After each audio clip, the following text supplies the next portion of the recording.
عادتیں نسلوں کا پتہ دیتی ہیں۔ ناظرین گرامی، ایک بادشاہ کے دربار میں ایک اجنبی نوکری کی طلب کے لیے حاضر ہوا۔ قابلیت معلوم کی گئی تو کہا سیاسی ہوں۔ عربی میں سیاسی افہام و تفہیم سے مسئلے کے حل کرنے والے معاملہ فہم انسان کو کہتے ہیں۔ بادشاہ کے پاس سیاست دانوں کی بھرمار تھی۔ اسے خاص گھوڑوں کے استنبل کا انچارج بنا لیا گیا، جو حال ہی میں فوت ہو چکا تھا۔ اس کی چارج اس شخص کو دی گئی۔ چند دن بعد بادشاہ نے اس سے اپنے سب سے مہنگے اور سب سے عزیز ترین گھوڑے کے متعلق دریافت کیا۔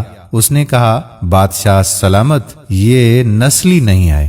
بادشاہ کو بڑا تعجب ہوا۔ اس نے جنگل سے سائز کو بلا کر دریافت کیا۔ اس نے بتایا کہ گھوڑا نسلی ہے، لیکن اس کی پیدائش پر اس کی ماں مر گئی تھی۔ یہ ایک گائے کا دودھ پی کر اس کے ساتھ پلا ہے۔ مسئول کو بلایا گیا۔ تم کو کیسے پتا چلا کہ یہ اصیل نہیں ہے؟ اس نے کہا، جب یہ گھاس کھاتا ہے تو گایوں کی طرح سر نیچے کر کے کھاتا ہے، جبکہ نسلی گھوڑا گھاس منہ میں لے کر سر اٹھا لیتا ہے۔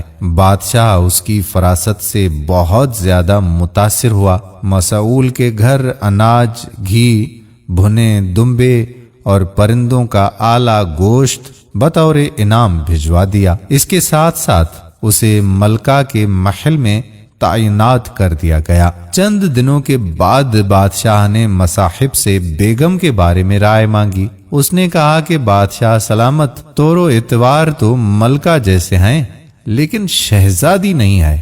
بادشاہ کے پیروں تلے سے زمین ہی نکل گئی۔ حواس بحال کیے اور اپنی ساس کو بلاوا بھیج دیا۔ معاملہ اس کے گوش گزار کیا گیا۔ اس نے کہا کہ بادشاہ سلامت، حقیقت یہ ہے کہ تمہارے باپ نے میرے خاوند سے ہماری بیٹی کی پیدائش پر ہی رشتہ مانگ لیا تھا، لیکن ہماری بیٹی 6 ماہ میں ہی فوت ہو گئی تھی۔ چنانچہ ہم نے تمہاری بادشاہت سے قریبی تعلق قائم کرنے کے لیے کسی کی بچی کو اپنی بیٹی بنا لیا۔ بادشاہ نے مصاحب سے دریافت کیا کہ تم کو یہ آخر معلوم کیسے ہوا؟ اس نے کہا کہ اس کا خادموں کے ساتھ سلوک جاہلوں سے بدتر ہے۔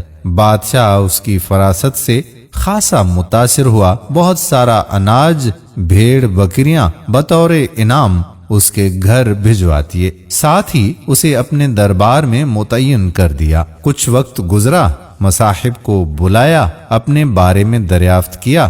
مصاحب نے کہا، جان کی امان چاہتا ہوں۔ بادشاہ نے وعدہ کیا تو اس نے کہا، نہ تو تم بادشاہ زادے ہو، نہ تمہارا چلن بادشاہوں والا ہے۔ بادشاہ کو تاؤ آیا، مگر جان کی امان پہلے دے چکا تھا۔ سیدھا والدہ کے محل میں پہنچا۔ والدہ نے کہا، یہ سچ ہے، تم ایک چرواہے کے بیٹے ہو۔ ہماری اولاد نہیں تھی تو ہم نے تمہیں لے کر پالا پوسا۔ بادشاہ نے مصاحب کو بلایا، پوچھا، بتا تجھے کیسے علم ہوا؟ اس نے کہا کہ بادشاہ جب کسی کو انعام و اکرام دیا کرتے ہیں تو ہیرے، موتی، جواہرات کی شکل میں دیتے ہیں، لیکن آپ بھیڑ بکریاں، کھانے پینے کی چیزیں عنایت کرتے ہیں۔ یہ اسلوب بادشاہ زادے کا نہیں ہو سکتا، کسی چرواہے کے بیٹے کا ہی ہو سکتا ہے۔ تو دوستو، عادتیں نسلوں کا پتہ دیتی ہیں۔ عادات، اخلاق اور طرز عمل خون اور نسل دونوں کی پہچان کرا دیتے ہیں۔ امید کرتے ہیں کہ ہماری آج کی ویڈیو بھی آپ کو ہمیشہ کی طرح پسند ضرور آئی ہوگی۔ اگر ویڈیو پسند آئی ہے تو اپنے دوستوں احباب کے ساتھ شیئر ضرور کیجیے گا۔ آنے والی ویڈیو تک اپنے میزبان قادر بخش کلہوڑوں کو اجازت دیجیے۔ اللہ نگہبان۔